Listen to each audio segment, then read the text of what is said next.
Okay. So, UPSC నుంచి ఏబీపీఎస్సీకి switch అవుతున్నప్పుడు major hurdle అనేది దట్ ప్యాటర్న్ ఆఫ్ ఎగ్జామ్ గానీ, లేదా వే ఆఫ్ ప్రిపరేషన్‌లో చాలా మార్పులు తీసుకురావాల్సొస్తది. సో, ఆ చేంజెస్‌ని మీరెలా ఫేస్ జేశారు? బేసిక్‌గా మన యూపీఎస్సీ సిలబస్ మెయిన్స్ సిలబస్‌కి, ఏపీపీఎస్సీ మెయిన్స్ సిలబస్‌కి ఆల్మోస్ట్ 60-70% ఓవర్‌లాప్ ఇస్తారు మనం.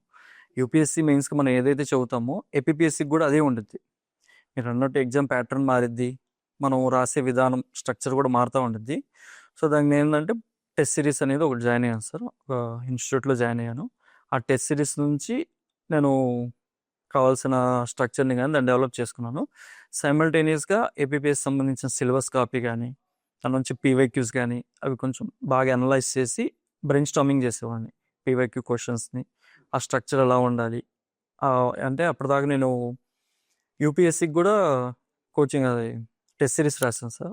ఆ స్ట్రక్చర్ నుంచి నేను బ్రేక్ అయ్యి ఏపీపీఎస్సీకి మోల్డ్ అవ్వడానికి ఇవన్నీ చేశాను సార్.